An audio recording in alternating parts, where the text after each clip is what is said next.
Pues muy bien, ahora veremos la parte 3 de 4 de esta serie de estudios, El mayordomo fiel. El título de este estudio es El siervo vigilante.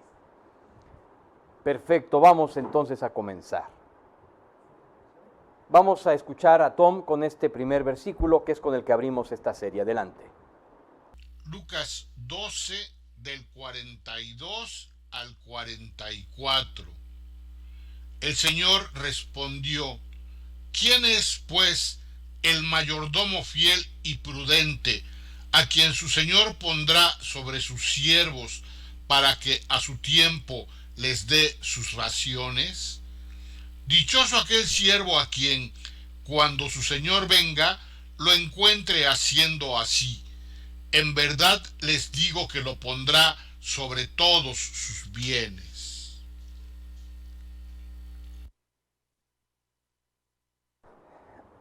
Así es, el mayordomo fiel. ¿Quién es este mayordomo fiel y prudente? Habiendo ubicado el factor de la incredulidad como el verdadero fundamento de la falta de fe y del pecado en la vida del creyente, el Señor Jesús pasa ahora a la dimensión de la exhortación para alentarnos a vivir guardando fieles nuestro corazón en fe y obediencia a su palabra. Bien, en esta parte 3, el siervo vigilante de esta serie, vamos a ver dos temas. El primero, el siervo fiel, y el segundo, el siervo infiel. Pues bien, vamos entonces a nuestro primer tema. Vamos a nuestro tema, el siervo fiel. Vamos a leer el primer versículo sobre este tema. Adelante, Oscar.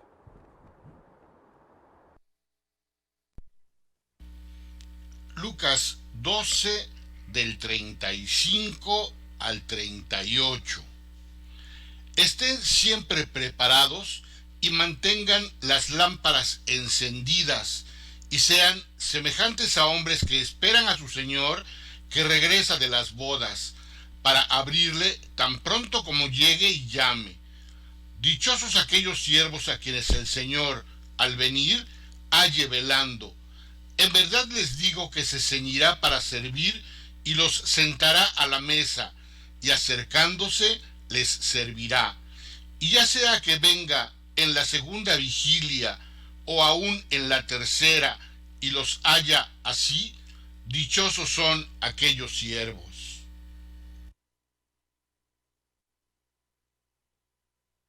Así es. Preparados, mantengan las lámparas encendidas, semejantes a hombres que esperan a su Señor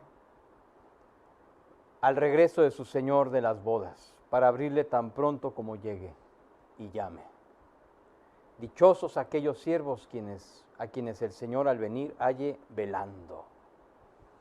Así es. Y dice aquí, en verdad les digo que se ceñirá para servir y los sentará a la mesa y acercándose les servirá. Te digo algo, yo estoy impresionado, este pasaje me sorprende. El Señor Jesús sentándonos a la mesa y viniendo a servirnos.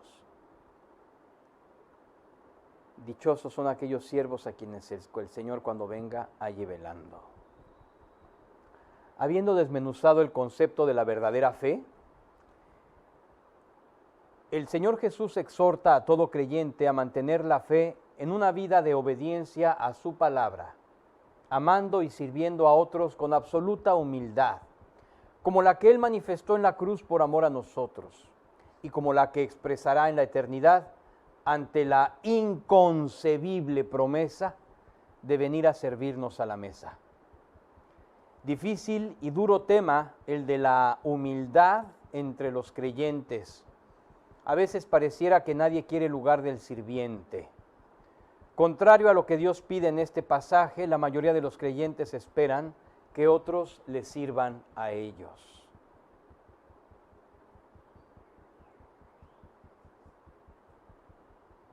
Vamos a escuchar este tema, este pasaje que está en Lucas también, pero más adelante. Adelante, Oscar. Lucas 22, del 24 al 27. Surgió también entre ellos una discusión sobre cuál de ellos debía ser considerado como el mayor.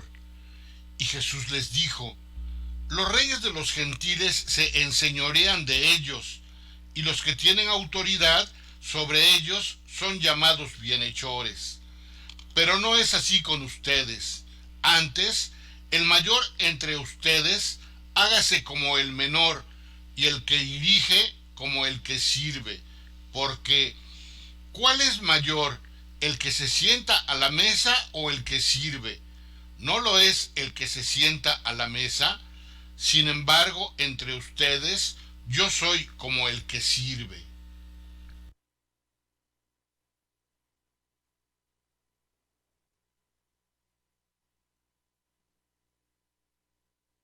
Así es, qué impacto. ¿Quién es el mayor? El que sirve. Muy difícil concepto en este mundo, en este planeta y sobre todo en este sistema. En el sistema de este mundo hemos aprendido que el mayor es quien tiene poder y recursos, y quienes le sirven son inferiores a él. Pero Dios nos revela que en la eternidad el mayor es en realidad el servidor de todos. El libro del Apocalipsis nos aclara que la eternidad es ya un hecho consumado al ubicar a Juan en una realidad futura en la que estamos presentes todos los creyentes de la historia. En esta ventana del futuro podemos vernos entre la multitud de las huestes celestiales que presencian al humilde Cordero de Dios delante del tribunal celestial.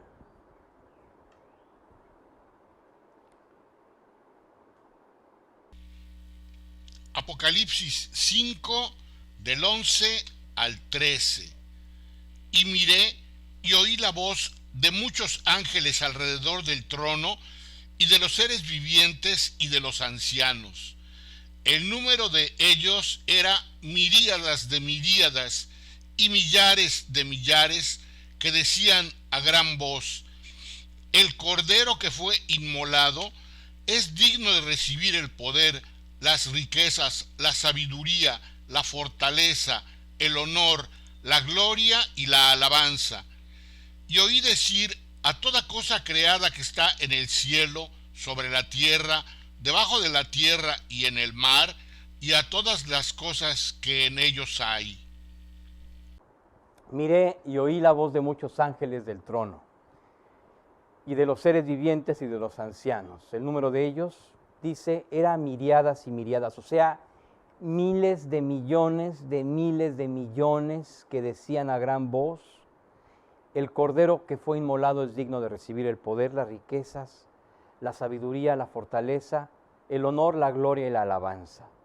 Y dice aquí: y oí decir a toda cosa creada que está en el cielo, sobre la tierra.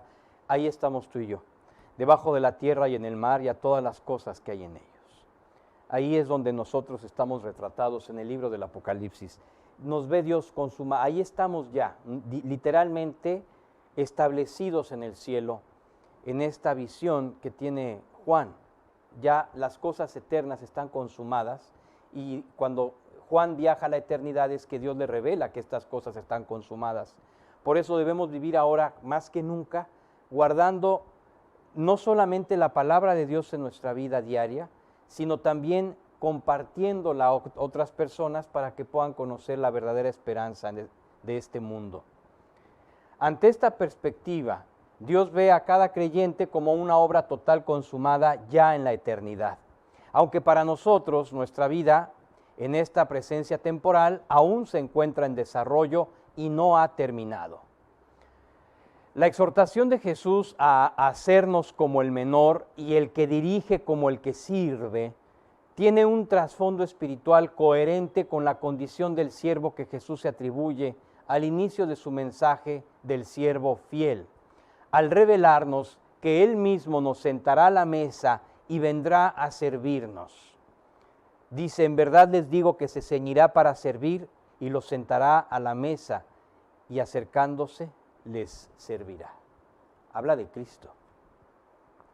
Bien, vamos a ver esta historia, es un cuento con moraleja llamado El Palacio de Minar Bokar. Adelante. Minar Bokar era un famoso líder político y moral de la India. Sus frases y anécdotas sabias se hicieron muy famosas en el Reino Unido durante la década pasada. En alguna entrevista llegó una reportera y le escuchó decir que no permitía a ningún extranjero tocar los muebles de su palacio. Edmund Hurd, un periodista británico perspicaz de la cadena británica de noticias BBC de Londres, solicitó sin mucha esperanza entrevistarle. Varios días después, de manera inesperada, llegó la respuesta desde la Embajada de la India en Londres. El famoso líder Bokar de la India aceptaba ser entrevistado por él. La cara de este hombre se transformó completamente, como podemos ver aquí. Pero le dijo algo impresionante. Le dijo que tenía que llevar una silla. ¿What? ¿Una silla? Sí, una silla plegable, que por favor llevara una silla plegable para la entrevista. Y claro que esto, por supuesto, que abonó a ese rumor que se escuchaba sobre el hecho de que este hombre no permitía a nadie tocar los muebles de su palacio. Muy bien, pues este hombre finalmente se embarcó, se dirigió al aeropuerto, compró su boleto, ya que concertó la cita, y desde Gran Bretaña voló hasta la India para poder entrevistarse con este líder Bokar. Bien, pues él iba en el taxi, en el Uber, o no sé, un Uber, lo que fuere. En el taxi él iba pensando cómo sería esta entrevista e imaginaba el palacio y por qué no podría tocar los muebles. Decía, bueno, ¿y ahora qué voy a hacer? ¿Cómo voy a hacerle para no tocar los muebles? Muy bien, pues finalmente llega a la ubicación y no puede creer lo que ve. Es una especie de tienda de campaña, grande, pero finalmente tienda de campaña. Ahí marcaba la dirección, estaba impresionado el periodista, y se baja el periodista, se sienta y pasa, y ahí estaba el líder sentado sobre unos cojines, y impresionado vio que no había ningún solo mueble en este lugar. Y le dijo el líder, ¿trajo su silla? Sí. Sí la traje, pues póngala por favor para que se pueda sentar. Y entonces se sienta en la silla el periodista y comienza a entrevistarlo y dice, bueno, a todo esto es que he escuchado que usted no permite que nadie toque los muebles de su palacio, pero no tiene ni muebles. ¿Por qué no tiene muebles? ¿Dónde están sus muebles? Y él dice, ¿y dónde están los suyos? No, dice, yo vengo de paso. Y el otro le contestó, yo también. Mi palacio y mis muebles están en la eternidad esperándome. Por eso es que aquí no tengo absolutamente nada. Este reportero no solamente tuvo una inesperada respuesta de este líder, sino que fue una respuesta que cambió la percepción de su propia vida. Exactamente, ¿dónde está tu tesoro? Esta es la gran pregunta. Vamos a estos pasajes después de haber leído este cuento con moraleja. Colosenses 3, del 1 al 3. Si ustedes, pues, han resucitado con Cristo, busquen las cosas de arriba, donde está Cristo sentado a la diestra de Dios. Pongan la mira en las cosas de arriba, no en las de la tierra, porque ustedes han muerto y su vida está escondida con Cristo en Dios. Exactamente. Pongan la mira en las cosas de arriba, no en las de la tierra, porque ustedes han muerto y su vida está escondida con Cristo en Dios. Vamos a este pasaje que es impresionante. Hebreos 11, del 14 al 16. Todos estos murieron en fe, sin haber recibido las promesas, pero habiéndolas visto desde lejos y aceptado con gusto, confesando que eran extranjeros y peregrinos sobre la tierra. Porque los que dicen tales cosas claramente dan a entender que buscan una patria propia, y si en verdad hubieran estado pensando en aquella patria de donde salieron, habrían tenido oportunidad de volver, pero en realidad anhelan una patria mejor, es decir, la celestial, por lo cual Dios no se avergüenza de ser llamado Dios de ellos, pues les ha preparado una ciudad. Así es, murieron en fe, sin haber recibido las promesas, pero habiéndolas visto desde lejos. Qué importante es tener esto bien claro. Así es, tú y yo no podemos ser desalentados. Tenemos que entender que las promesas de Dios se cumplirán finalmente y seremos integrados a esa patria de la cual somos. Todos los creyentes que hemos vuelto a nacer en Cristo somos extranjeros y peregrinos en este mundo. Estamos de paso rumbo a nuestra morada eterna y Dios nos exhorta a que pongamos la mira en las cosas de arriba y no en las de la tierra. Esto significa, literalmente, vivir guardando fielmente la palabra de Dios como siervos fieles, esperando el arribo del reino de nuestro Señor Jesucristo, usando de su gracia para hacer la labor de alcanzar las almas que aún no han venido a Él y para guardar el buen depósito que nos ha confiado, pues un día vendrá de pronto.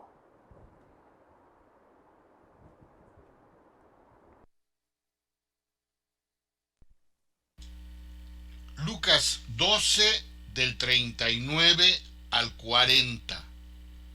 Ustedes pueden estar seguros de que si el dueño de la casa hubiera sabido a qué hora iba a venir el ladrón, no hubiera permitido que entrara en su casa. También ustedes estén preparados, porque el Hijo del Hombre vendrá a la hora que no esperan. Así es. Si el dueño de la casa hubiera sabido a qué hora iba a venir el ladrón, no hubiera permitido que entrara en su casa. Estén preparados, nos exhorta, porque el Señor vendrá a la hora que no esperamos. Ahora, si lo esperamos, pues podremos recibirlo con gozo. Nadie sabe el día ni la hora en la que el Señor vendrá, pero la Escritura ha dejado ciertas revelaciones que pueden ayudarnos a ubicar su cercanía. En primer lugar, el regreso físico del Estado de Israel y de la ciudad de Jerusalén como su capital, que sucedieron en 1948 y 1967 respectivamente. Aquí tenemos dos fotografías históricas, una de 1948 cuando la ONU vota por el nuevo Estado, por el establecimiento del nuevo Estado de Israel en el territorio. Y en 1967, cuando en la Guerra de los 6 días, el ejército israelí finalmente conquista Jerusalén. Así es, aquí tenemos las dos fechas icónicas, 1948 y 1967. Tenemos aquí un mapa que nos muestra en 1946 las poblaciones judías eran las blancas, la tierra judía. Después de el plan de 1947 de la ONU, que fue darle este territorio a Israel, y en del 49 al 67, cómo fue conquistando su propio territorio Israel, y el territorio de 2000 a la actualidad, como se ve en el mapa. Así es, este ha sido el desarrollo de la conquista de esta tierra que la ONU le legó, y cuando Israel le dijo, oye, no me dejan entrar, la ONU le dijo, pues ni hablar, a ver cómo te las ingenias, ¿no? Ah, bueno, si depende de mí, entonces con permiso, ¿no? Y bueno, pues ahí está cómo está el Estado de Israel hasta hoy. Nadie sabe. No, en segundo lugar, los eventos previos, los dolores de parto o las señales antes del fin, que habla de escenarios climáticos, sociales y humanos catastróficos. Así es, por supuesto tenemos la pandemia en primer lugar, tenemos los incendios, los temblores, el granizo gigantesco, las inundaciones, la alteración del clima, este cambio climatológico. Todos los días hay una catástrofe en algún lugar del mundo. Todos los días. China está anegada en agua. Alemania durante julio sufrió terribles inundaciones. También Bélgica. Tengo algunas amistades en Bélgica que sus jardines estaban completamente anegados y decían, vamos a esperar a que baje para ver en el primer piso cómo quedaron los muebles, porque no tenemos ni idea. Y vaya, en Japón, en todas las partes del mundo, en varios estados de México también han estado las inundaciones terribles, en el estado de Jalisco, en el estado de Sonora, en el estado de Sinaloa. Vaya, ¿qué decimos? Las condiciones climatológicas, incendios en Rusia, inundaciones en Rusia, es que no podemos acabar. Además de la pandemia, temblores, meteoritos que han sido captados en video. Finalmente, todos estos son los dolores de parto, las señales antes del fin que estamos viviendo. Y en tercer lugar, el resurgimiento del antiguo Imperio Romano en una Europa unida en ideología y moneda, pero respetando la soberanía de sus países. Así es la Comunidad Europea, que ya es una realidad, ¿no? Estos son tres elementos que tenían que estar en la mesa y ya están más que puestos sobre la mesa. Vamos al pasaje. Lucas 21, del 28 al 31. Cuando estas cosas empiecen a suceder, levántense y alcen la cabeza, porque se acerca su redención. Jesús les dijo también una parábola. Miren la higuera y todos los árboles. Cuando ya brotan las hojas, al verlo, ustedes mismos saben que el verano ya está cerca. Asimismo ustedes, cuando vean que sucedan estas cosas, sepan que el reino de Dios está cerca.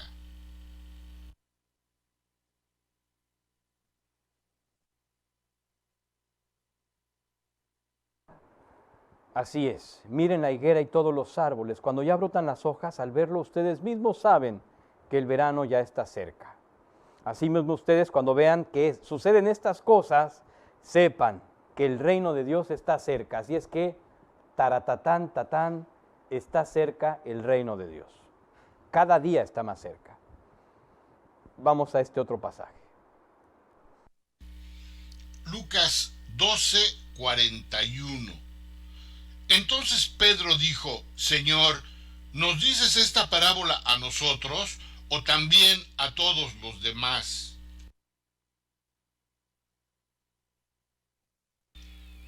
Lucas 12, del 42 al 44.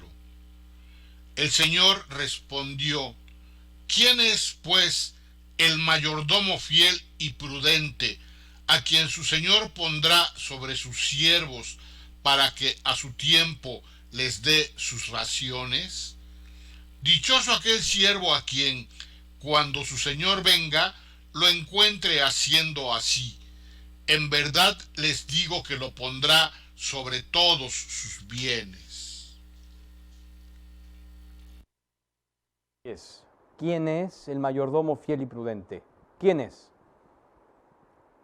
Dichoso aquel siervo a quien cuando el Señor venga lo encuentre haciendo así. Ante los sucesos que la Escritura menciona como elementos previos al regreso de Jesucristo, que ya se han cumplido, no solo debemos mantener sin vacilar la profesión de nuestra esperanza, porque Dios, quien ha hecho las promesas, es fiel. Dios nos exhorta así a velar sin dudar, manteniendo firmes la vida de santidad que Él ha establecido en cada creyente. No podemos terminar este tema sin mencionar que la fidelidad que manifestemos en esta vida temporal será fundamental en nuestra realidad eterna. Dios dice literalmente que será nuestro cuerpo, nuestra morada y nuestro vestido.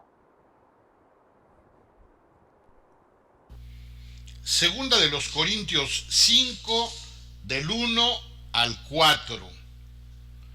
Porque sabemos que si la tienda terrenal que es nuestra morada es destruida, tenemos de Dios un edificio, una casa no hecha por manos, eterna en los cielos.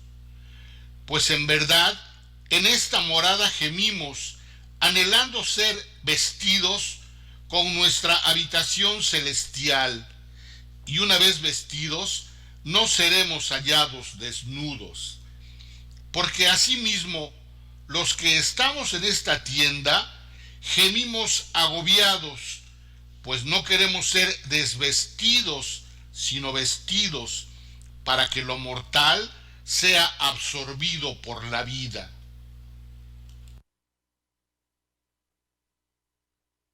Así es. Si nuestra morada es destruida, tenemos en Dios un edificio, una casa no hecha por manos. En esta morada gemimos anhelando ser vestidos con nuestra habitación celestial. Los que estamos en esta tienda gemimos agobiados, no queremos ser desvestidos, sino vestidos para que lo mortal sea absorbido por la vida. Así es. Número 2. Nuestro segundo tema, el siervo infiel. Vamos allá, vamos a leer el pasaje. Lucas 12, del 45 al 46. Pero si aquel siervo dice en su corazón, mi señor tardará en venir, y empieza a golpear a los criados y a las criadas, y a comer, a beber y a embriagarse, el señor de aquel siervo llegará un día, cuando él no lo espera y a una hora que no sabe, y lo azotará severamente, y le asignará un lugar con los incrédulos. Si aquel siervo dice en su corazón, mi señor tarda en venir, y empieza a golpear a los criados y a las criadas, y a comer y a beber y a embriagarse, o sea, a disiparse, a perderse en esta vida, en este mundo, por supuesto que el Señor va a llegar a la hora que Él no espera, porque pues Él estará en su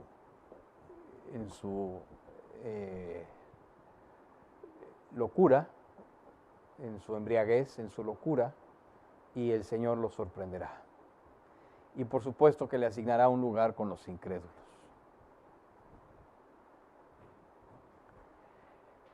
Es en nuestra vida cotidiana que se manifiesta la auténtica calidad espiritual de cada creyente. Y hay dos elementos clave que serán los ejes de nuestra evaluación. El amor a Dios, guardando en obediencia y santidad una vida en la palabra, y el amor al prójimo, desde el pensamiento más secreto hasta la forma de manifestarlo. Así es. Es en este punto que tendremos que hacer un alto en el camino y examinar con honestidad nuestro andar con Cristo. Debemos responder con sinceridad preguntas clave, como ¿para quién estoy haciendo las labores del ministerio? ¿Para quedar bien con las personas? ¿O en verdad lo estoy haciendo para Dios? Para responder a esta pregunta será necesario responder a otra primero. ¿Cómo trato a aquellos con quienes comparto mi vida? La vida espiritual se traduce en amor a Dios y amor al prójimo sin excepciones. O sea, reitero, sin excepciones.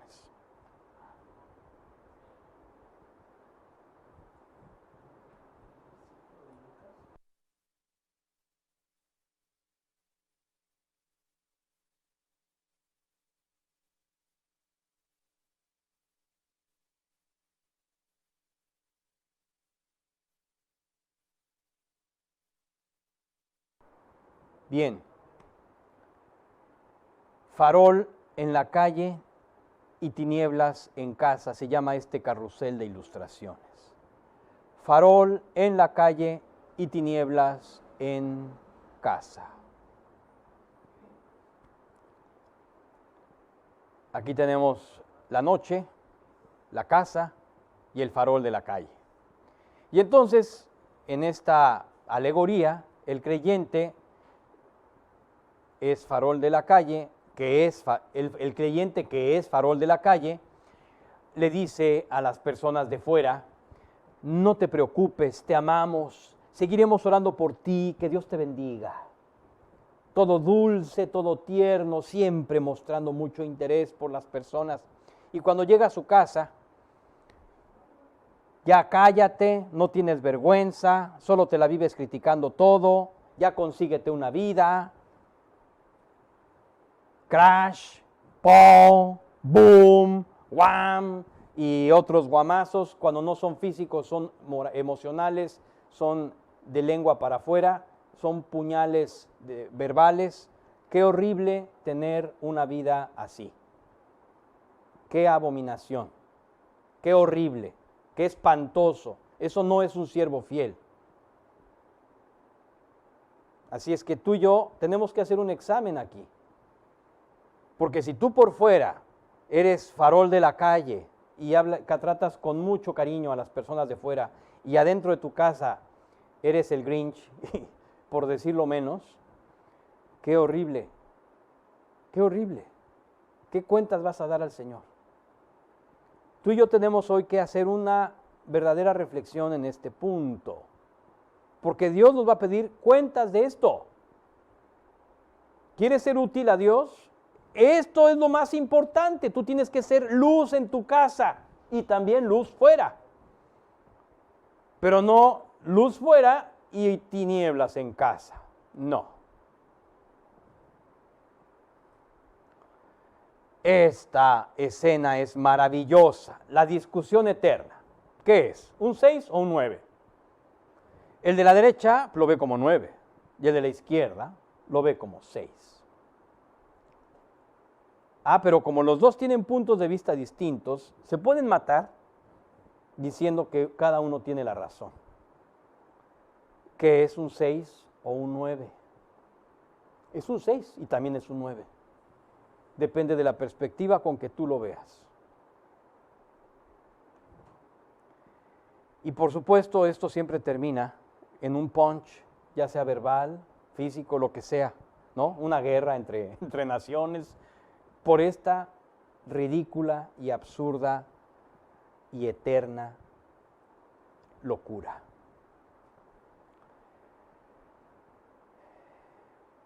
Ok, Dios pide que guardemos nuestros ojos y que guardemos lo que vemos. Cuidado con lo que ves. Cuidado con lo que dices, no vayas a estar diciendo sapos y culebras, hablando mal de personas, criticando, siempre quejándote. Cuidado con lo que escuchas, que andas de chismarajos. Tú y yo tenemos que guardar nuestro corazón en esta área y, por supuesto, sobre todas las cosas, guardar tu corazón. Podrás preguntarte, ¿guardarlo de qué? Bueno, no olvídate de todos los vicios, el que quieras, del amor al dinero, equivocado amor al dinero, y por supuesto de la infidelidad en todas las áreas, en todo lo que cabe. Ser infiel a tu familia, a Dios, a tu gente, a tu esposo o tu esposa. Tú y yo tenemos que guardar completamente nuestro corazón. ¿Dónde está puesta nuestra confianza? Así es. Esto es lo que hay que guardar. Mira, lo hemos dicho en algunas ocasiones, pero lo vamos a explicar aquí también porque cabe el tema. Los hombres y las mujeres pensamos diferente. Si la mujer se metiera en la mente del varón, lo que vería es unas cajas todo apilado en archivos.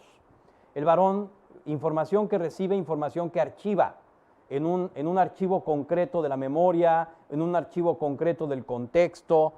Si el varón se metiera a la cabeza de la mujer, vería una serie de cables totalmente en todas partes, abarcándolo todo, y el varón trataría de entender ese cablerío impresionante y no lo podría entender. La mujer tiene una capacidad impresionante para ver ciertas cosas. El hombre solamente puede ver una cosa a la vez, puede concentrarse en una cosa a la vez. La mujer tiene la capacidad de concentrarse en varias cosas a la vez. Somos distintos y nos complementamos. Y es importante entender esto porque muchos de los conflictos de casa vienen por esta razón y por falta de entendimiento. Así pues, el hombre tiene una visión vertical sobre el entorno. Por eso es bueno para ver mapas. El hombre ve desde arriba todas las cosas. A ver, entonces yo voy a hacer esto, el siguiente proyecto lo voy a hacer así. La mujer, en cambio, tiene referencias horizontales. En el Oxxo a la derecha, en la Casa Azul a la izquierda. La mujer se guía por un patrón horizontal. Esto no significa que uno u otro sean mejores, significa que los dos se complementan. También el hombre tiene la capacidad de ver el mañana. Siempre el hombre está pensando en el mañana, en el mañana, en el mañana. La mujer se concentra en este día. ¿Qué vamos a comer hoy? Sí, pero es que mis proyectos de mañana, pues sí, pero hoy, ¿qué vamos a hacer? ¿No? Y por supuesto, en cuanto a la parte sentimental, el hombre ve las cosas hacia su esposa encendido en una pasión en el amor. Y la mujer necesita el cuidado, el reconocimiento y el cariño, el buen trato del varón. Estas cosas se complementan unas a otras. Y es importante entender que ambas se complementan. No es para echarse en cara las diferencias, es para que las diferencias hagan una especie de engrane y se complementen de manera perfecta. Es bueno señalarlo en este momento porque muchos de los conflictos entre creyentes provienen precisamente o por desconocimiento de estas diferencias o bien porque definitivamente, aún sabiéndolas, el hombre no se pone en los zapatos de la mujer y la mujer no se pone en los zapatos del hombre. Para poder entender este punto de manera concreta y completa, es importante ponerse uno en los zapatos del otro. Bien, cualquier maltrato hacia la pareja o hacia el prójimo se traduce en infidelidad hacia Dios. ¿Qué? ¿Qué estás diciendo, Rodrigo? Cualquier maltrato hacia la pareja o hacia el prójimo se traduce en infidelidad hacia Dios. El trato cariñoso y amoroso debe acompañar a todo creyente siempre, pero sobre todo en la intimidad de su hogar, primero para con los suyos y también para con los de fuera. Dios está deteniendo hoy tu vida para que examines y arregles la relación con los tuyos por medio de su gracia y su amor. De ninguna manera Él espera que logres en tus fuerzas esta enorme tarea. Este trabajo requiere de la naturaleza de Dios y lo hará el Espíritu Santo por medio de la gracia en tu vida. Tu labor solo será arrepentirte y dejarle a Él hacer el trabajo.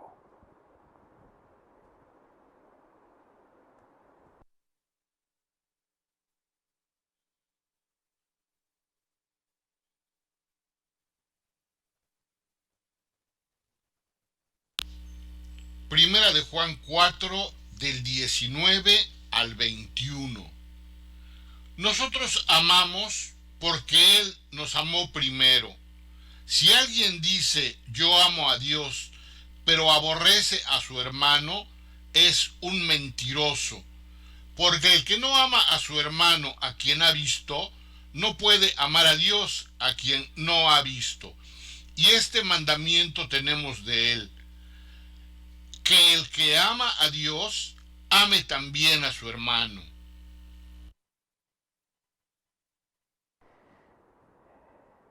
Ve lo que dice aquí. Dice, el que no ama a su hermano a quien ha visto, no puede amar a Dios a quien no ha visto. Hay un lema de mi generación que es, porque te amo te regaño, ¿no? Porque te amo te menosprecio, porque te amo te denosto, porque te amo te hago pasar vergüenzas, porque no, eso no es amor. El amor se manifiesta en actitud. Y estoy hablando de la relación de la pareja de manera concreta y por supuesto en relación hacia el prójimo. Así es.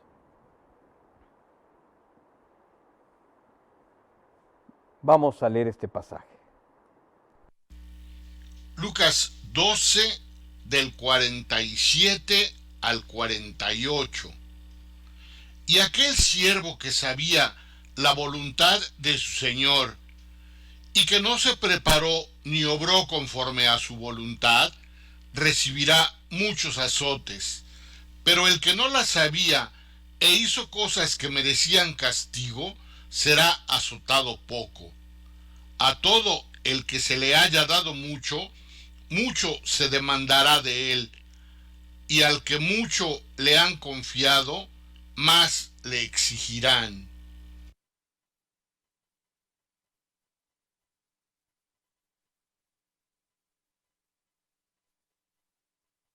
Así es.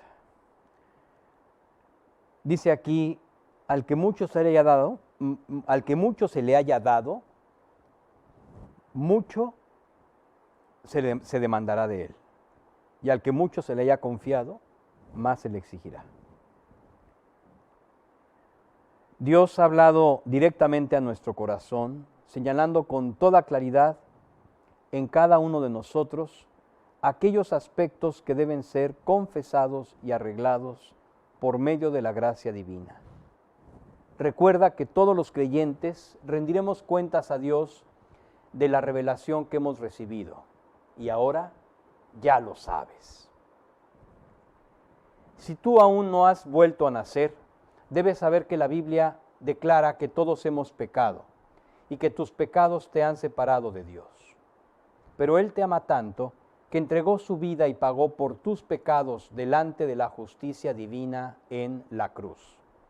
Para aceptar este pago, debes arrepentirte delante de Él y convertirte, así como abrir la puerta del corazón, entregándole a Dios tu vida.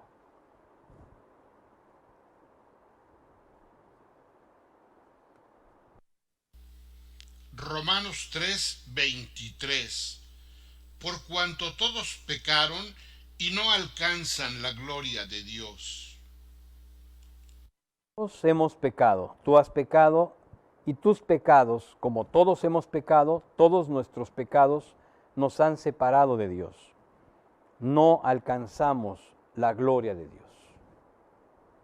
No nos alcanza. Juan 3:16. Porque de tal manera amó Dios al mundo, que dio a su Hijo unigénito, para que todo aquel que cree en Él no se pierda, sino que tenga vida eterna. Dios te amó tanto, te ama tanto, que Él dio a su Hijo unigénito, que vino en calidad de Hijo, Cristo, para que todo aquel que en Él cree, si tú crees en Él, no te pierdas, sino que tengas vida eterna. Hechos 3 del 19 al 20. Por tanto, arrepiéntanse y conviértanse para que sus pecados sean borrados, a fin de que tiempos de alivio vengan de la presencia del Señor, y Él envíe a Jesús, el Cristo designado de antemano para ustedes. Entonces, ¿qué debo hacer si ahora sé que he pecado y que esto me ha separado de Dios? Arrepiéntete y conviértete. Como dice el pasaje, para que tus pecados sean borrados y para que vengan de la presencia de Dios tiempos de paz, tiempos de alivio, y Él envíe a Cristo, Jesús, preparado, designado de antemano para ti. Y mira, escucha esta invitación. Apocalipsis 3:20. Atención, yo estoy a la puerta y llamo. Si alguien oye mi voz y abre la puerta, entraré a él y cenaré con él y él conmigo. Así es, Cristo está a la puerta de tu vida y llama. Si oyes su voz, abre la puerta y Él entrará en ti y cenará contigo, y tú cenarás con Él, y habrá una relación personal entre ambos. Si tú quieres hoy aceptar a Cristo en tu vida, lo único que tienes que hacer es reconocer que has pecado, pedir perdón por tus pecados arrepentido, aceptar el pago que hizo por tus pecados en la cruz. Él ya pagó tu infierno, solamente tienes que aceptar que Él ya lo pagó. Y abrirle la puerta del corazón, como dice este pasaje, para que le permitas a Él entrar en ti y tomar el control de tu vida. Así es, entregarle tu vida. Si tú quieres hoy arreglar cuentas con Dios y entregarle tu vida y pedirle perdón, yo te quiero guiar en una oración. Solo te quiero aclarar que esta oración no es la que salva, sino es tu honestidad en el corazón la que le va a permitir a Dios entrar en ti. Es tu honestidad la que le permitirá a Dios hacer este trabajo de salvación en tu vida. Por lo tanto, vamos a orar. Y si tú quieres hoy aceptar a Cristo en tu vida, pídele a Dios esto que hemos hablado. Vamos a orar. Bendito Padre, este día quiero darte gracias porque tú me has hecho entender que al venir a este mundo estabas pensando en mí, en salvarme, en rescatarme de una eternidad sin ti. Te pido perdón por todas las cosas que yo he cometido, que he hecho mal, todos los pecados, Dios, que yo he cometido. Perdóname de cada pecado que recuerdo y de cada pecado que no alcanzo a recordar. Y en este momento quiero aceptar el pago que tú hiciste por mis pecados en la cruz, para que yo no tuviera que ir a pagar en el infierno, eternamente separado de ti.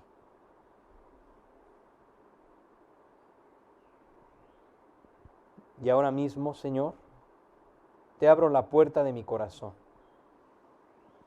y te pido que tú entres en mí. Y te pido que tomes el control de mi vida, te sientes en el trono de mi corazón, porque yo te entrego mi vida. Te pido que me guíes a tu plan perfecto a partir de este día. Te agradezco por tu amor y por esta salvación.